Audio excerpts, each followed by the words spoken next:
Welcome to No Brainer MMA. What's going on, Dan? What's goody? What's goody? All right, we're gonna just get right into these picks, right? You want to just go dive right in? Yeah, what's it called?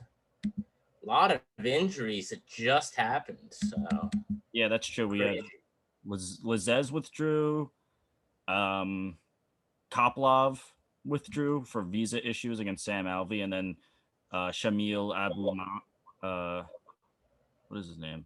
Abdukakimov, something along those lines. He just withdrew because he said he wasn't feeling full strength. He said, "Oh, he wasn't feeling full strength on fight week." And we're like, Yeah, I mean, it is what it is. Like that fight was like that would have been an interesting ass fight, to say yeah, the least. Chris Dawkins, I think, had him. But what are you gonna do? I guess we're gonna start off the night with. This kind of gets switched up a little bit too. It's Orion Koski versus Philip Rowe. So Orion Koski, undefeated, 7-0 record, gonna be making his UFC debut after winning a fight on the Contender Series. Fights out a Team Alpha Male, who we saw last weekend get a couple of wins, a couple of bullshit wins, but a couple of real ones too. So he's training with pretty good competition. He's finished all 7 of his pro fights, 6 by KO. Half of those in the first round. He's going to be taking on Philip Rowe. He's 4-1 in his last 5. He got completely dominated last time out against Gabe Green. He's going to have a 9-inch reach advantage against Koski, which is a lot. All of his wins have also come by finish: 4 by sub, 3 by KO, TKO. I think Koski's going to want to close the distance in this fight and take it to the ground. And with Rowe's 25% takedown defense, we saw him get taken down a bunch. I think he'll be able to do it. Also, Gabe Green had a 7-inch reach advantage, and he was able to just piece up Rowe on the feet. So I don't really like Rowe that much. He's lanky. His body type is like amazing for it, but I just didn't really see it last time out. Yeah. Um, this fight's iffy. I'm gonna pull up the odds on this actually because We got a minus 190 Orion Koski. really. Yes, according to Tapology. Minus 190 Koski. Mm-hmm. I think Rowe might be a good underdog play right here. He finished Leon Shabazian, who isn't he's not like top tier level competition. He's not great by any means, but he won that fight in the Contender Series. Didn't fight in 2020 at all. He had 3 fights that were all scrapped, and then he came back and lost that fight to Gabe Green. Sucks for him. It happens though. Gabe Green was just able to get him to the ground. And Rowe has what? He has some decent height on him, doesn't he? Or does he? Yeah, he's got to have height. All I know, He's got 6. Yeah, he's 6'3" to Orion's 5'11". 5'11". So the Galaxy nickname I like. But anyway, a lot of people are saying like Orion's a lock in this fight, but Rowe's been around the block, like he's had a solid amateur. Didn't have like the best record in his amateur career, but he had, he has that experience, and he has experience in all different facets of MMA. So this fight's going to be closer, I think, than people are saying. And I don't think it's going to be a knockout. I think it's going to go to decision. I'm going to take Rowe in an underdog pick for the first fight. That's good. That's some good money there. That's a plus 150 I'm looking at. Yeah, it's tough because both guys have a small sample size. They're young, and yeah, it could go either way. I'm not too confident on that one. So we're gonna disagree on the first one. I'm going to Ryan Koski. Dan's going Phil Rowe, and we're gonna move right into the next one, which is Trevin Jones versus Ronnie Lawrence. That's the one. All right, so in this one we got Ronnie Lawrence. Ronnie Lawrence has been making a name for himself in the last couple fights, but you could say the same thing for Trevin Jones. Trevin Jones has some power. Ronnie Lawrence obviously like loves his wrestling. Very good wrestler. So he's going to be looking to take the fight down. You got Trevin Jones, who I think is a notoriously very slow starter. He doesn't like in like every fight. It seems like, especially like the Valiev fight, he wasn't doing much of anything. Right. And That's a tough fight, though. he could just hit you. Yeah. He fights out of the southpaw stance, but I'm pretty sure he is right-handed. I'm like 99%. I'm 90% sure he's right-handed. So he fights to have that power jab. It's led to the 2 knockouts in his UFC career so far, which is Timur Valiev and Mario Batista, which is pretty solid. So the way I kind of see this fight going is like Ronnie Lawrence might, like Trevin Jones will get off to a slow start as usual, and then he's gonna clip Ronnie Lawrence in the second round, get that third KO in a row. Yeah, I'm gonna disagree with you on this one. Ronnie Lawrence 4-1 in his last 5, 2-0 under the UFC umbrella. He's a crazy wrestler, like Dan said, getting 8 and 12 takedowns in both of his UFC fights at 76% accuracy. Not to mention a plus 1.71 striking differential at 58% accuracy and 100 takedown defense. He's very well rounded, great cardio, and also like a very good prospect. He's taken on Trevin Jones, 3-1, 1 no contest in his last 5. Although the 1 no contest was the KO over Timur Valiev. And then he popped for weed. I think he took the fight on short notice, so he didn't really have too much time. But it's a win in my book. That was a win. Yeah, he's a BJJ black belt, but has some very heavy hands. I think Ronnie Lawrence gets this one done. He's just a maniac with those takedowns, kind of like Marab. Except I think he has maybe a little better strike. Actually, Marab looked really good at striking last time out, so maybe not. But I think he just he grinds out a nice unanimous decision victory in this one. Yeah, Trevin Jones is a tough motherfucker to put away, so I don't see Ronnie Lawrence being able to stop him, but Trevin Jones can definitely stop Ronnie Lawrence. That I think we can agree on. Yeah, I would see maybe a Ronnie Lawrence decision for sure. But Trevin Jones has 6 losses on his record, not counting that one no contest. Yeah, but he's really stepped up his game since he's come into the UFC. Yeah, he's shown good. I wonder what was going on. It's just a little alarming. I think there's no. I don't think there's any amateur. I don't see any amateur bouts, and a lot of his losses were in like 3 of his losses were 2015 and before, and then he lost 2 split decisions in 2018. Like, it's not that bad,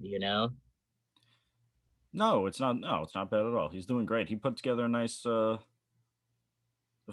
Counting that Timur Valiev, he has like a nice 4 fight winning streak. Yeah, he's with some power, some real power. Like power. Even the fight against Otsuka, like he power rear naked choked him. It wasn't like technique. He just slid his arm under and just choked him out. Like he wasn't like he didn't even really properly get his hooks in straight, how fighters normally do. He just grabbed a hold of his neck, Yeah. So Trevin Jones. I know all about sheer strength, man. We're disagreeing on this one. I'm going Ronnie Lawrence. Dan's going Trevin Jones. And we're gonna move right into the next. Ashley Yoder, Jinyu Fry. Is that the next one? Yes, sir. Okay, Jinyu Fry, 2-3 in her last 5. She's the former Invicta atomweight champion. She's moved up to strawweight. She lost her first 2 fights in the UFC, but I chalked that up just to moving up in weight. She was a lifetime atomweight. She's like 35 now when she joined the UFC. And then she got a win over Gloria de Paula. It looks really good. And the size was there too. She looked like she belonged at strawweight. Her striking isn't the best, but her grappling is pretty good. She gets 1 takedown per fight, 42% accuracy, 83% takedown defense. She's taken on Ashley Yoder, another grappler who's 2-3 in her last 5. She gets 1.3 takedowns per fight at 37% accuracy and 68% takedown defense. Pretty similar. I give the slight advantage on the feet to Yoder, but I think both girls will want to grapple in this. I think Fry will get the better of Yoder. Ooh, we are disagreeing. But I would just bet the over on this one. Yoder has gone to decision in all of her 9 UFC fights, and Fry's gone to decision in 6 of her last 7. So a nice safe bet here is just you bet the over. Get some good odds now, probably before they skyrocket on Saturday. Yeah, I'm gonna disagree with you on this fight. I think that Yoder is the superior grappler between the two. If you look at Jinyu Fry's fight against Kay Hansen, she was just dominated when it came to grappling. Like it wasn't even close. Kay Hansen is far, far better than Ashley Yoder. I agree, but here's the thing. I think pretty highly of Ashley Yoder's stand-up game. Not stand-up game, grappling game and takedown game. So I think that Ashley Yoder is going to be able to just take her down and control her for the fight. Just do her normal thing she does in her wins, throw some strikes, maybe attempt a sub. But I think I think she's got the bulk on her, and yeah, Spider Monkey gets it done in this one, in my opinion. All right, so we're gonna disagree on that one. Dane's going Ashley Yoder. I'm going Jinyu Fry, and we're gonna move right into the next one, which is Danny Chavez versus Kai Kamaka. Yes, sir. You want it, or you want me to do it, buddy? I got it. All right. Danny Chavez. I like Danny Chavez. Yeah, me too. You guys did know that already. He is coming off a loss to Jared Gordon, but Jared Gordon's solid competition. Danny Chavez has some solid striking. I think we could agree on that one there. Oh yeah. This fight I think is going to stay on the feet.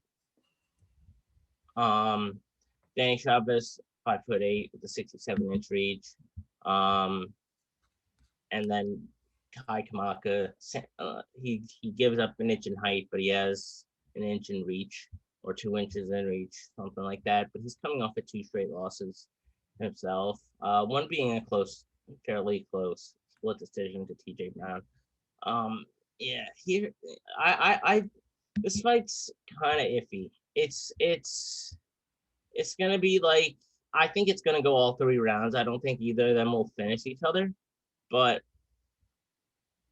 it's like I'm not gonna compare it to Dillashaw and Sandhagen, but it's gonna be close in a matter like that. It's gonna be like who lands a little bit more and who gets the nod. It's gonna be tough to call. Yeah, it's gonna be a tough one to call. I would stay away from this one, but I am going to take Danny Chavez. Mm-hmm. He's just looked better in his UFC and and especially his regional fights. Yeah. Leading up into the UFC. So I'm gonna take Danny Chavez by unanimous decision, but this fight could be close. Yeah, I'm gonna disagree with you on this one, Dan. Kai Kamaka 2-3 in his last 5. Well-rounded technical boxing, minus 0.5 striking differentials. Both guys have minus striking differentials in this fight at 56% accuracy, 2.6 takedowns per fight, 77% accuracy. He's kind of small, in my opinion, for the division. I don't think he cuts much weight. I think he might honestly do better if he dropped down maybe a little bit in bantamweight, honestly. But he's taken on Danny Chavez, 4-1 in his last 5, 1-1 in the UFC. He's a pretty good grappler, 2.5 takedowns a fight, and is 5 for 5 on takedowns so far in the UFC. He was beaten up last time out against Jared Gordon, but yeah, like you said, that's tough competition. But he was able to out-grapple TJ Brown the first fight. I think Kamaka gets the win here, but it's so close. I'm not going to put money on it, personally. Yeah. Hell no. What are the odds on that? Let's see. Kamaka's a minus 128 favorite. Really? Minus 125 favorite. That's very close. Slight favorite. minus 115, minus 105. So it is very close. It is stay away from territory. Yeah. So was that last one. I think the odds on that was pretty wild too. The Ashley Yoder fight. But we're going to disagree on this one again. Dan's going to go Danny Chavez, and I'm going to go Kai Kamaka the third, and we're going to move right into the next Chris Grutzmacher versus Rafa Garcia. Rafa Garcia. Rafa Garcia. Rafa Garcia, 12-1 record, lost his UFC debut in his last time out against Nasrat Hapras. Tough draw for your first UFC fight. In a short notice fight, and ended up going 3 rounds with him and losing in a unanimous decision. But showed his toughness. He's taken on Chris Grutzmacher. He made his debut in 2015, but since then, he's only fought 5 times, going 2-3, losing by submission twice and getting KO'd once. This is a classic striker grappler right here for me, with 7 of Rafa's wins coming by submission and 8 of Grutzmacher's wins coming by KO. But Rafa's younger by 9 years and far more active, so I'm going to go with Rafa in this one. Yeah, there's not much to say. I'm going to take Rafa as well. Yeah. I don't even know how to pronounce this guy's name. Chris Grutzmacher, do you remember when he was on Mm-hmm. Excuse me. Yeah. All right. So we're done with this one. We're both going Rafa Garcia. What the fuck it is? We're gonna move right into the next one. Colin Anglin versus Melsik Bagdasarian. First try saying that. Colin Anglin 5-0 in his last 5. He had a dominant win on the Contender Series. Put on a clinic. Like I said before. Just kidding. We're doing this for the first time. I'm saying it now. Chris striking, and he took him down at will. He went 3 for 4 on takedowns. Yeah, it was just like a dominant unanimous decision victory. He's taken on Melsik Bagdasarian, 5-1 record, very green to MMA, but was the former WLF kickboxing champion with an 11-2 kickboxing record and a 3-0 boxing record. And he also won his Contender Series fight. Also did very well. Was really able to show his elite striking. However, I think Anglin is the far more mixed martial artist here. And I'm going to go with the underdog and Colin Anglin in this one. Yeah, I'm going to take a leap of faith and say that Melsik is able to get this done. He's had boxing and kickboxing bouts throughout his career in K1 and shit. So like he's really he definitely has the striking advantage. The striking is great. Yeah. And he had a run going into the Contender Series of 4 fights that lasted 14 seconds, then 32 seconds, then 9 seconds, then 7 seconds. Unreal. I mean, I'm not going to say that they were the greatest, like, they were the opponents, the highest level competition. But then he did go in and win a unanimous decision in his Contender Series fight. So, yeah, this is like his UFC debut. These guys are both Contender Series alumni. They fought like 2 weeks apart from each other. Oh, that's cool. And so they're meeting they're gonna clash here. So I'm gonna take Melsik. It is a tough one because like there's not really enough tape on him to really judge how he is. The Contender Series fight is basically like the biggest piece of judgment we can get from him. He was taken down twice in that fight, but he really outlanded his opponent almost 2-1. Basically, he outlanded his opponent 2-1. Yeah, he beat the shit out of that dude. Yeah, he. I'm pretty sure he wobbled him too. He's southpaw. He's gonna be an interesting guy to watch. He throws his strikes with some lethal intentions too at times. So, let's see what happens. Yeah, very close one. It's a fight that it's like let's see where these guys are at. Exactly. But we're gonna disagree on this one. I'm going Colin Anglin and Dan's going Melsik Bagdasarian.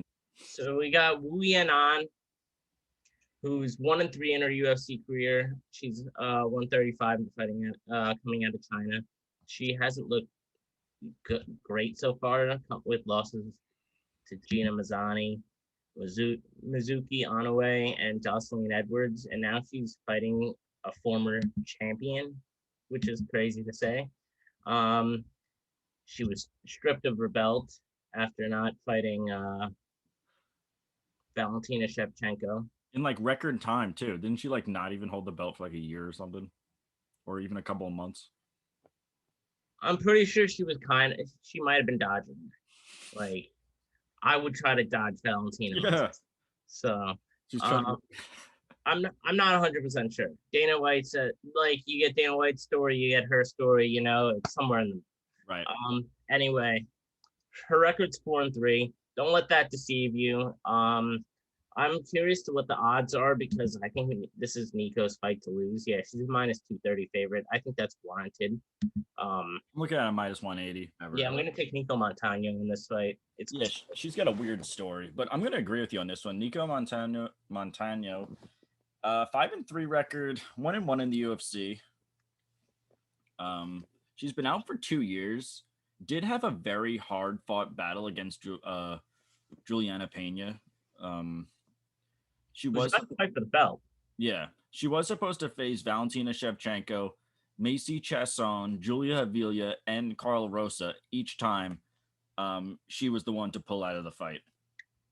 Is she dodging the fights? That's the thing. That's either very bad luck or she's having some kind of like mental break or block. You know what I mean?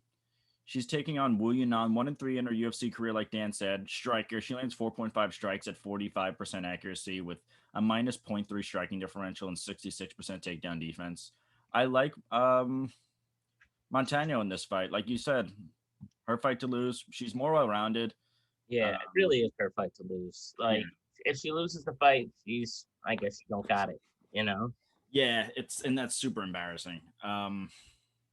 Just for her. But we're gonna agree on this one. We're both gonna go Nico Montano.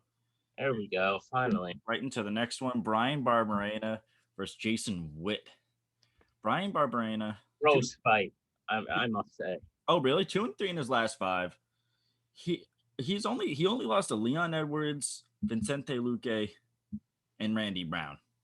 That's pretty solid competition. But he looked terrible against Randy Brown. But Vicente Luque, very good fight. He looked very good in that fight. Yeah, but Vicente Luque is trending upward. This guy's like, I mean, anything's better than Jason Witt. Good God. Poor Jason Witt. Barberena's got a plus 0.78 striking differential, averages 5.5 strikes per minute. 12 of his 15 wins have come by finish, 10 by KO TKO. He's taken on Jason Witt, 3-2 in his last 5, 1-2 in the UFC. Both wins coming by both losses, coming by KOs in the first minute of the first round. He mostly wins by submission. He's got a minus 0.5 striking differential at 65% accuracy. Takes a lot of damage. Only 29% striking defense. I like Barberena in this one. And I think he could knock him out, honestly. It's kind of set up for him. Yeah, I agree. Jason Witt has not impressed me whatsoever. So I'm going to agree with you on the Bryan Barberena. Nice. The tape just kind of just showed it more. Yeah, Barberena's not he's not washed. He's still got it. And I think Jason Witt, I don't think has never really had it in the UFC, in my opinion. Well, nothing really showed so far. No. And I think we see a Bryan Barberena KO in that fight. And we're both agreeing. We're gonna move right into the next one. Ryan Benoit versus Saruk Adashev. Yeah. Gross. So did you say gross? Yeah. This fight could be fun. Not really though. Saruk it could be fun. It could be fun. You're right. Saruk Adashev is what is he? He entered the UFC with a 2-1 record, and then got slept by Tyson Nam and lost to Sumadershi. But Sumadershi had like that length and reach on him. But That was honestly like a fairly decent fight if I remember, like watching it back. Actually, not saying remember incorrectly because I watched it this week. But anyway, Ryan Benoit is just also like I just don't like the way he's been fighting recently. It's just like he kind of just gets it, he just gets himself in the corner and just stands there type Yeah. of thing. Like, like like kind of like how Sam Alvey, like, Yeah. He stays just on the always just outside. counter strikes against the fence. Who's actually supposed to be fighting in this, but they just pulled out today. That was one of the fights. Yeah. So I know Adashev is coming off of 2 losses, one being a knockout, but I think he's got the stand up advantage, and I think he's just got the advantage. He's just got the fight advantage. So I'm gonna take Zaruk Adashev. I know a lot of people are like, he came into the UFC as kind of like a prospect, and then like kind of got derailed. But I'm gonna take him as like a post hype type of guy. Yeah. This is just battle of like the grossest records. Ryan Benoit's 10-7 and Zaruk has 3-3. It's kind of just funny to see on like a UFC card. Yeah, but like the competition Zaruk has fought Yeah, in fight in the UFC. Ryan Benoit 3-2 in his last 5. He's got a -0.5 striking differential, 41% accuracy, Oh, 68-inch reach. What you got? Benoit is taking this fight on short notice. Thank you, sir. That's big. He's got a 10-7 record. Like I said, 9 of his 10 wins have come by finish, 8 by KO TKO. Also, the guy is as tough as they come. But the biggest hole in this game would be his ground game, losing twice by submission, getting taken down. He just gets taken down too much. He's taken on Zaruk Adashev, 3-3 record, 0-2 in the UFC. He was a professional kickboxer with a 17-3 record, but has looked really bad in the UFC. I don't know why. Just didn't. Maybe it's He didn't was able to translate get yet. inside on Sumadershi fairly well. What'd you say? He was able to get inside on Sumadershi at times, like pretty well. Yes, and Sumaderji is tough. Is really tough. But yeah, he in the second round he looked good, but and that was about it. Um, this fight I think is staying on the feet. Um, oh, dude, I don't know. I thought it would come to me in that moment, but I'm gonna disagree with you. I'm gonna go Ryan Benoit. Oh man, you'll regret that one. Yeah, but like, dude, that's still close. I don't care. It is. I, It is. It that's is still a close fucking fight. close fight. These like this is 2 cards in a row now where it's just like I'm not betting on very strongly. Yeah, well, I said that last week and I ended up betting extra strong. So I might take it easy this week because this is just ridiculous. I honestly I don't know who to pick in that one. Like maybe I don't know. I don't know. All right, you got the next one. I got the next one. We're disagreeing on that one. The next one is Ronnie Yaya, my boy, versus Kang. Yes, sir. All right, so excuse me. Ronnie Yaya, 3-1-1 in his last 5. 21 out of his 27 wins have come by submission. He's just a relentless grappler and a submission artist. He closes the distance, puts the weight on his opponents, eventually finds an opening, goes for a sub in like every single one of his fights, basically. He's taken on Kang 4-1 in his last 5. He's been out for about 2 years. He's on a 3-fight winning streak, though. Also, another high-level grappler. 11 of his 17 wins coming by sub. Kang will have a 6-inch reach advantage, and I think he has the better striking of the two. I would agree with that. I hate to go against Ronnie Yaya. I'm such a big fan of his, but I think Kang will be able to get the better of the striking exchanges, and their grappling abilities are very similar. I think Yaya's I think Yaya's better on the ground personally. All right, I'm glad you said that because I love that guy. But I think he's way better on the ground. But Kang is he's no slouch. He's not slouch on the ground, but Yaya I think has like he's a couple steps above him on the ground. Dude, he's one of a kind. Yeah. Yeah, but I'm gonna have to go against him in this one. I'm going Kang. Yeah, I'm gonna take Yaya. I think he's able to get like once this fight hits the ground, which both fighters are probably trying to have it hit the ground. Um, Yaya is able to get the better of it, and who knows? Maybe he pulls a sub out. You know, Dude, yeah, he's of course. That's always up possible. everybody. You know, like Yeah, that's what he does. he's like I said in this last fight, he's still got it. People be counting him out. He's still got it. Yeah, dude, he does still got it. It's just a tough matchup, and like for me, that's the only thing. Yeah. But we're disagreeing on this one. Dan's going Rani Yaya. I'm going Kyung Kang, and we're gonna move right into the next one. Gloria de Paula versus Cheyanne Byers.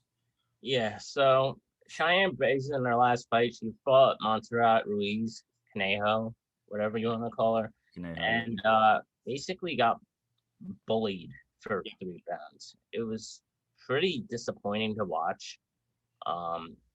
She just kind of looked awful. And it's just like her little like her stand up looks okay, but like nothing crazy, you know. Like Gloria De Paula, on the other hand, you know, she's nothing crazy herself either. Like this is gonna end up being maybe the co-main event, which is just it's just mind blowing, bro. Like mind blowing.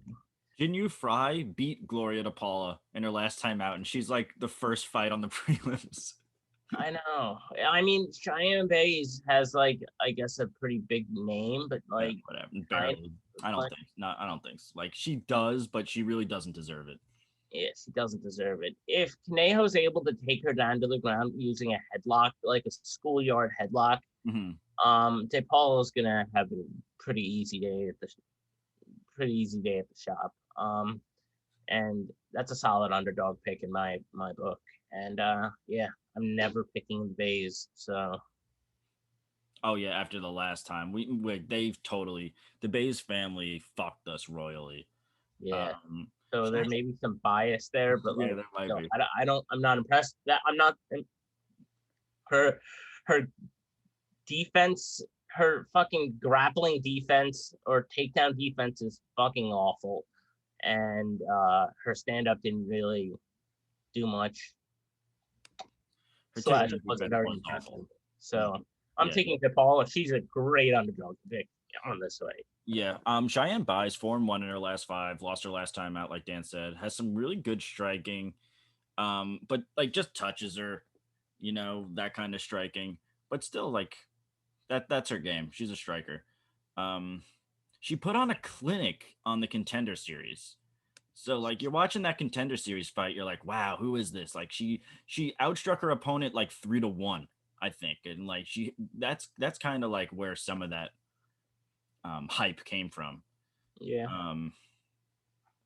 But Conejo just abused her weakness, took her down, grinded out the win, spit in her face also. Same thing happened to Gloria de Paula in her UFC debut in her last time out. Jinyu Fry did this like just took her down basically. More competitive fight though. Yeah. I don't think these girls are gonna grapple in this fight though. I think Paula will. Yeah, I don't know. She's like, not much of a grappler. After seeing how easily she was taken down by someone so much smaller, coming in on short notice against her, right? You have to take Bays down. Like it just showed such an enormous hole in her game. Well, who knows if she can even do it though? She does no submission wins on her record. She's like she's 5-3. Like she's not that. She's green to the sport. 26 years old. Both of them are fairly green. No, that's what I'm saying. Like they're both like maybe she just doesn't know like that good at like I haven't seen any takedown. She hasn't shot for one yet. So I'm gonna go Cheyanne Byers in this. That's crazy. Yeah, but the striking's dead even in my opinion. Their striking is dead even. Yeah. Coloring, yeah. Bring Yeah, it so it might be kind of fun if they just stay on the feet and just like throw hands. I hope. Yeah. Like, do something. And we're gonna disagree on that one again. Dan's gonna go with Gloria to Paula, and I'm going Cheyanne Byers. We're gonna be right into the main event. Uriah Hall versus Sean Strickland. You take it away. It's me? Yeah. Oh shit. Sean Strickland 4-1 in his last 5. Undefeated 3-0 after coming back from that motorcycle accident and moving up in weight. He has a plus 1.5 striking differential at 48% accuracy over the course of his last 3 fights. He's got some great striking and has some really high volume. He's taken on Uriah Hall 4-1 in his last 5. Just beat Chris Weidman by KO without throwing in a strike, or TKO, whatever you want to call it. Hall definitely has the heavier hands in this fight. He has 4 knockdowns over the course of his last 4 fights. This fight is a banger, and I think it's going to be a chess match. I think Sean Strickland has looked really great at middleweight, and yes. I think he's younger by I think like 7 years, and he's got the higher volume, and I think Sean Strickland gets it done in this one. So do I. Originally, I was on the Uriah Hall hype. I thought you were gonna say Uriah Hall. Honestly, I thought you were gonna go with him. But I'm just not. It's like they call him prime time, but I feel like anytime he gets a big fight, he loses. You know, minus the one time he caught Gegard Mousasi, but then in their rematch, Mousasi absolutely destroyed him. Mousasi beast. Yeah, fucking the Dream Catcher. I think that was his nickname. That guy still is a beast over at Bellator. Yeah. Yeah, he got finished by Paula Costa. Like I've always had like a spot in my heart for Uriah Hall. Sorry, Ryan. Yeah, like he literally apologized for spinning wheel kick, knocking out some guy because he thought he killed him. Sorry, Adam. Oh, Adam, not Ryan. Adam Cella. Sorry, Adam. Yeah. But yeah, he like that fight against Anderson Silva, like for example, like it wasn't. Were you impressed? I wasn't. No, I wasn't impressed. That fight sucked in my. People loved it, but it was just like it's almost like they weren't doing anything. They were just like doing some crazy sparring match. Yeah, and it's just like it's funny because that was like like when Uriah Hall was on the Ultimate Fighter, everybody's like, this guy's gonna fight Anderson Silva, and then they end up fighting in 2020. Like both, like Uriah Hall's a top 10 middleweight, so I shouldn't put that much shade. Yeah, but like still, Sean Strickland is fucking. He's just an absolute beast, dude. And like, have you seen the videos of him like fighting that Sonda dude, or was it a Greco-Roman wrestler dude? He's just like a ball, like a bowling ball, and like he hurts his arm in training, and like he fucking throws like a kick at him and shit. Yeah, no, he's fired up, and I like that. He's so fired up. I've like I said, I was on Uriah Hall as an underdog pick, and then like after really watching the tape, like specifically in his last 3 fights, because I think he's a different fighter in his last 3 fights. Right. Like you can take it's like he fought in 2017 and lost to Kamaru Usman. Put it that way. Like he's completely different than that fighter. You know, like yeah, definitely he's way bigger. First of all, he's huge. Yeah. But yeah. Speaking of Kamaru Usman, him and Colby Covington, UFC 267, I believe, right? Slaughter. 268. Something like that. Yeah, I got Usman via slaughter. Usman via slaughter. Yeah, dude, for real. He's going to. He doesn't want to. Yeah, like you said under 2 rounds. I totally agree with that, because last time he made it like a decision. Like he just wanted to like grind him and like beat the shit out of him and like make him like want to die for like 5 rounds. This time he's just gonna go in clean. Just fucking. You know those YouTube polls? Yeah. I saw one of them, and I was scrolling through like the comments, and like some of these people are so racist towards Kamaru Usman. And what did they say? What? What'd they say? I can't repeat it because Is it Colby fans, you think? yeah, and it's just like they're completely bought in when Colby's just putting on a gimmick. I mean, yeah, he might be I like, did not think you were going there. I was like, yeah, I know those YouTube polls. yeah, and it's just like, Yeah, of course, dude. He's fucking toxic. That dude. super toxic. I want to respond to them, but I'm just like, I'm gonna get myself into some like, like I'm not trying to like, I don't have the time to argue with these fucking. Yeah, I wouldn't.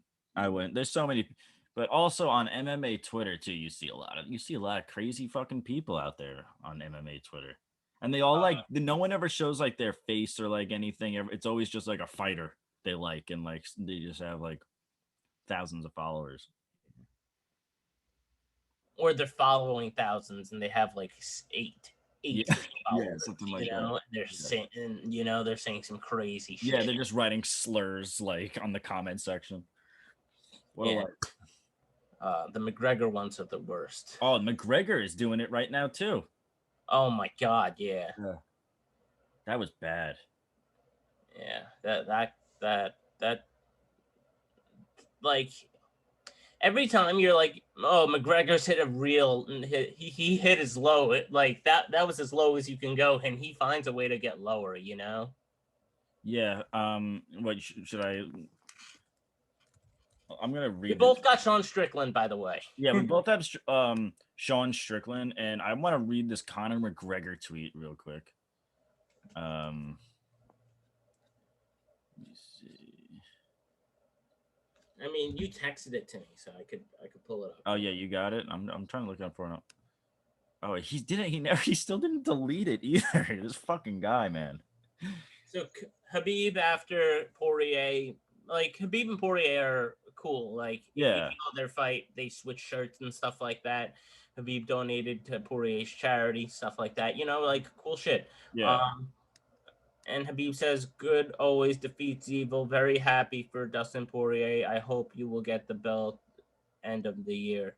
And then Conor McGregor said, "COVID is good and father is evil?" ? Like you're poking, like, really, like. I get some people like McGregor for how much of an asshole he is, but like that's not even funny. It's a low blow. It ain't funny. Yeah, like the first time I saw it, I was like, what the fuck? I couldn't believe it though. Like this is just showing like we got to get the shit out of here in MMA. Like I'm all for like legitimizing the sport and having it like, like can you imagine LeBron James saying that to somebody? Like it would be on the front page of every single newspaper everywhere. Yeah. And this isn't going to make any news headlines at all, No. Like imagine LeBron James punched an old man in the bar. Imagine LeBron James threw a fucking dolly at a fucking visiting team's tour bus. Like, I'm just saying LeBron James, but like Tom Brady, if he did any of that shit, or Patrick Mahomes, or fucking, I don't know, like Derek Jeter, like. Imagine Derek Jeter throwing a dolly through a bus. Like, he doesn't because he has character, Yeah. Like, yeah. Conor McGregor's just a scumbag, dude, and he sucks. Yeah, I hope the rankings are slow, or not slowly. The rankings are fastly catching up, and he's getting left in the dust. The competition is evolving, and he's what? Yeah, that's what I'm saying. I'm like, if you go like, you look at the UFC ranking, like UFC lightweight rankings, like I'm curious, like. Okay, so let's look at lightweight. Honestly, I think he beats Beneil Dariush, but like he might beat Beneil Dariush.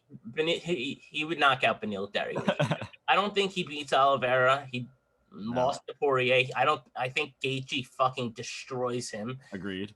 I don't think he beats Michael Chandler. I think Michael Chandler would just be smart and take him down.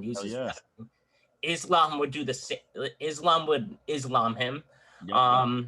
That's the top 5. Mm-hmm. Conor McGregor's dropped all the way down to 9 now. And who's around him? What's 6 through 10? Tony Ferguson. I think he beats Tony Ferguson. I mean, Tony Ferguson and Conor McGregor are kind of in the same place. They are. If you think about it. They totally are. Yeah, RDA, Dan Hooker. I mean, you can put Conor in that range, maybe. Yeah. You know? Like, he'd probably have a sick fight with Dan Hooker. Dan Hooker always has a six You know what? Like Conor McGregor, have him fight like Brad Riddell or something next. Like that would even be a sick fight. That's the level. That's too low, man. McGregor at now. You think so? What is he? Is he 15? Brad Riddell's 13. 13, okay.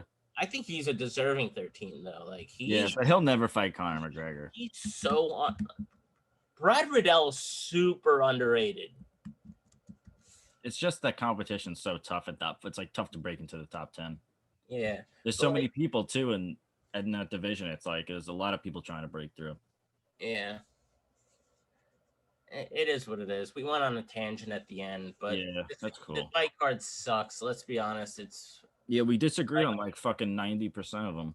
Yeah, it's like I watched so much tape that all these fighters are like like so many fighters combined into one.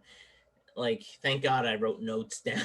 You know, I didn't even say 90% of my notes because this would be an hour and a half long video. But Jesus, like this one might be an hour and a half long, honestly. No, 7:20. No, it won't be. We're good. Yeah, especially. Let's end it right here. No brainer MMA signing off.